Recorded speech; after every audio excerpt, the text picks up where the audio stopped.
রাদিয়াল্লাহু তাআলা আনহুর পরিবারের সকলেই নিজেদের রুটি দিয়ে ইফতারি শুরু করলেন।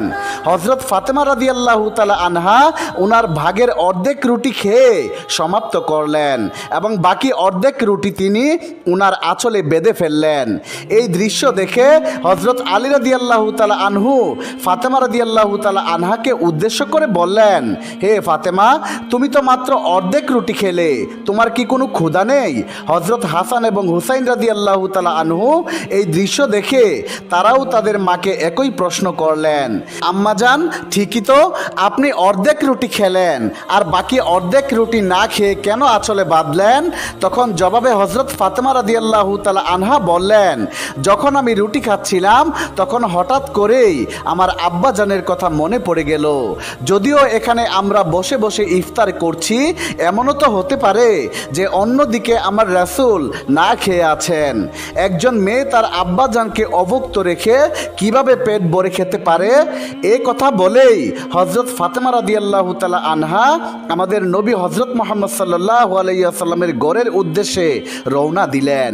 যখন হযরত ফাতেমা রাদিয়াল্লাহু তাআলা আনহা বিশ্বনবী সাল্লাল্লাহু আলাইহি ওয়াসাল্লামের ঘরে পৌঁছালেন, তখন তিনি দেখতে পেলেন যে হযরত মুহাম্মদ সাল্লাল্লাহু আলাইহি ওয়াসাল্লাম মাগরিবের নামাজ পড়তে ইতিমধ্যে মসজিদে চলে গেছেন। তিনি তখন ওনার আব্বাজানের অপেক্ষায় ঘরের দরজার সামনে দাঁড়িয়ে দাঁড়িয়ে অপেক্ষা করতে লাগলেন। তখন নামাজ শেষে আমাদের নবী হযরত মুহাম্মদ সাল্লাল্লাহু আলাইহি ওয়াসাল্লাম নিজের ঘরে ফিরে এলেন। তখন বিশ্বনবী দেখতে পেলেন যে ওনার আদরের মেয়ে দরজার সামনে দাঁড়িয়ে আছেন। হযরত মুহাম্মদ সাল্লাল্লাহু আলাইহি ওয়াসাল্লাম ওনার আদরের মেয়ে হযরত ফাতেমা রাদিয়াল্লাহু তাআলা আনহাকে তখন উদ্দেশ্য করে বললেন, হে মা ফাতেমা, আজ হঠাৎ করে এই সময়ে তুমি ঘরের বাইরে দাঁড়িয়ে আছো কেন? এরপর নবী করিম সাল্লাল্লাহু আলাইহি ওয়াসাল্লাম ওনার মেয়েকে নিয়ে ঘরের ভিতরে ঢুকলেন। তখন ফাতেমা রাদিয়াল্লাহু তাআলা আনহা নবী করিম সাল্লাল্লাহু আলাইহি ওয়াসাল্লামকে উদ্দেশ্য করে বললেন, আজ যখন আমি ইফতার করছিলাম তখন আপনার কথা আমার প্রচণ্ড মনে পড়ছিল, তাই আমি আমার খাবারের অর্ধেক আপনার জন্য নিয়ে এসেছি। এই কথা শুনে দয়ালু নবী দুই চোখের পানি ছেড়ে দিয়ে বললেন, মা, তুমি আজ আমার জন্য খাবার নিয়ে এসে অনেক উপকার করেছো।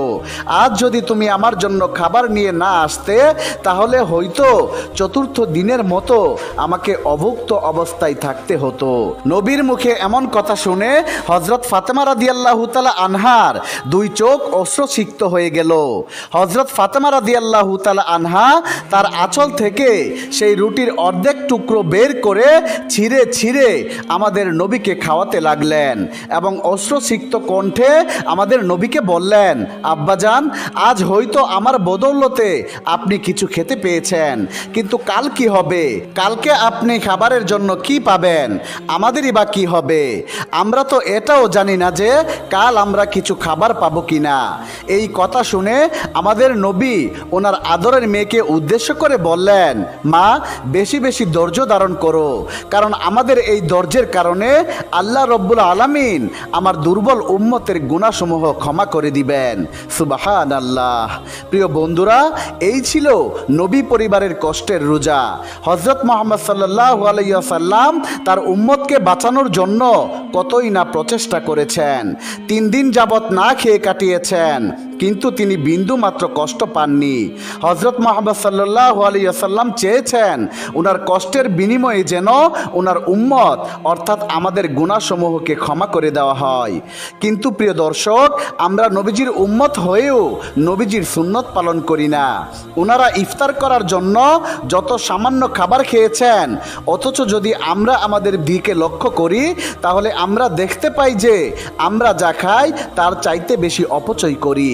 আমাদের উচিত যতটুকু আমাদের সাধ্যে কোলায় ততটুকু খাবার গ্রহণ করা এবং ক্ষুধার্ত কোনো ব্যক্তিকে নিজের খাবারের সঙ্গী বানিয়ে নেওয়া। আল্লাহ তাআলা আমাদের সবাইকে বোঝার তৌফিক দান করুক এবং এই রমজান মাসে অপচয় করা থেকে আমাদের সকলকে রক্ষা করুন, আমিন। প্রিয় দর্শক, যেই নবী আমাদের জন্য এত কিছু করেছেন, আসুন সেই প্রাণের নবী হযরত মুহাম্মদ সাল্লাল্লাহু আলাইহি ওয়াসাল্লামের সম্মানার্থে কমেন্টে কালিমা লিখি, লা ইলাহা ইল্লাল্লাহু মুহাম্মাদুর রাসূলুল্লাহ সাল্লাল্লাহু আলাইহি ওয়াসাল্লাম। একদিন রমজান মাসে এক ব্যক্তি বিশ্বনবী সাল্লাল্লাহু আলাইহি ওয়াসাল্লামের নিকট এসে বলল, ইয়া আল্লাহর হাবিব, আমি রমজানের দিনের বেলায় স্ত্রীর সাথে সহবাসে লিপ্ত হয়েছি, এখন আমার কি উপায়? বিশ্বনবী হযরত মুহাম্মদ সাল্লাল্লাহু আলাইহি ওয়াসাল্লাম তখন বললেন, তোমার কি একটি কৃতদাস আজাদ করার সামর্থ্য আছে? সেই ব্যক্তি বলল, জি না হুজুর। তখন হযরত মুহাম্মদ সাল্লাল্লাহু আলাইহি ওয়াসাল্লাম বললেন, তাহলে ধারাবাহিকভাবে 2 মাস রোজা রাখতে পারবে? সেই ব্যক্তি বলল, জি না হুজুর। তখন নবীজি বললেন, তাহলে তোমার কি 60 জন মিসকিনকে খাওয়ানোর সামর্থ্য আছে? তখনও লোকটি বলল, না হুজুর, তাও নেই। এমন সময় রাসূল করিম সাল্লাল্লাহু আলাইহি ওয়াসাল্লামের কাছে এক পাত্র খেজুর হাদিয়া এলো। তখন বিশ্বনবী সাল্লাল্লাহু আলাইহি ওয়াসাল্লাম লোকটিকে বললেন, এগুলো তোমার পক্ষ থেকে গরিবদের মাঝে দিয়ে দাও। তখন সেই ব্যক্তিটি বলল, আমাদের চেয়েও গরিবকে দেব? মদিনার 2 সীমান্তের মাঝে তো আমাদের চেয়ে গরিব আর কেউ নেই। তখন নবী করিম সাল্লাল্লাহু আলাইহি ওয়াসাল্লাম বললেন, এগুলো তোমার পরিবারকেই খাইতে দাও। সুবহানাল্লাহ। শাবান মাসের শেষ দিন রমজান ও রোজা সম্পর্কে রাসূল আকরাম সাল্লাল্লাহু আলাইহি ওয়াসাল্লাম সাহাবাদের উদ্দেশ্য ভাষণ দিচ্ছিলেন। নবীজি তখন বললেন, হে লোক সকল, একটি মহিমান্বিত মাস তোমাদের সবাইকে ছায়া হয়ে ঘিরে ধরেছে। এই মাস একটি বরকতময় মাস। এটি এমন এক মাস যার মধ্যে একটি রাত রয়েছে যা 1000 মাসের চেয়েও উত্তম। আল্লাহ এই মাসের সিয়াম তথা রোজাকে ফরজ করেছেন আর নফল করে দিয়েছেন এই মাসে রাতের নামাজকে। তখন সাহাবীদের মধ্য হতে একজন বললেন, ইয়া রাসূলুল্লাহ, এই মাসের বৈশিষ্ট্য কি?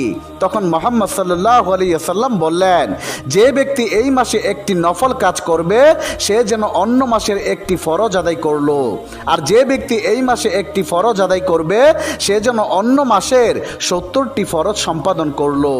এই মাস সবরের তথা ধৈর্যের মাস, যে সবরের সওয়াবের বিনিময়ে শুধুই জান্নাত। এই মাস সহমর্মিতার মাস।